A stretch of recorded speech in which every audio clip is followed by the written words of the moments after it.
नमस्कार दोस्तों, मैं आशा करती हूँ आप सब ठीक होंगे। तेनालीरामा के किस्से तो सबने सुने ही होंगे।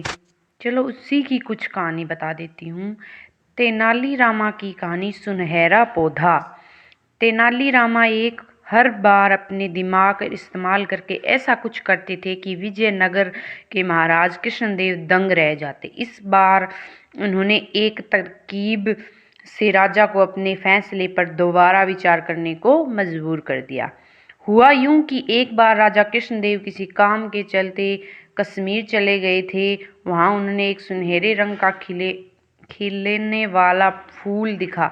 वो फूल महाराजा को इतना पसंद आया कि वो राज्य विजयनगर लौटते समय उसका एक पौधा अपने साथ ले आए।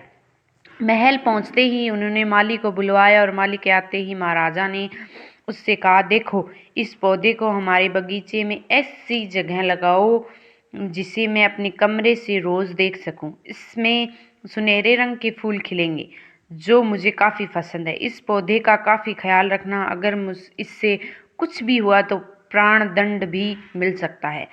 माली ने सिर हिलाते हुए राजा से पौधे लिए और उनके कमरे से दिखने वाली जगह उससे लगा दिया। दिन रात माली उस फूल का खूब ख्याल रखता था। दिन जैसे ही बीते उसमें सुनहरे फूल खिलने लगे।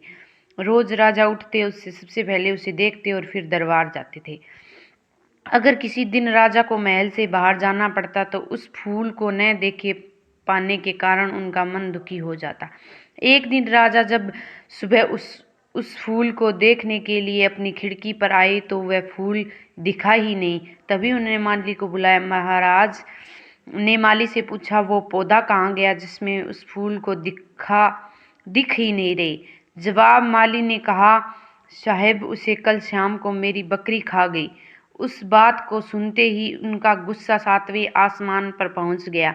उन्होंने सीधे राजमाली को 2 दिन बाद मौत की सजा सुनाने का आदेश दे दिया। तभी वहां सैनिक आए और उसे जेल में डाल दिया। माली की पत्नी को जैसे इस बात के बारे में पता चला तो वह दरबार में राजा से फरियाद करने पहुंची। गुस्से में महाराजा ने उसकी बात न सुनी। रोते रोते वो दरबार से जाने लगी।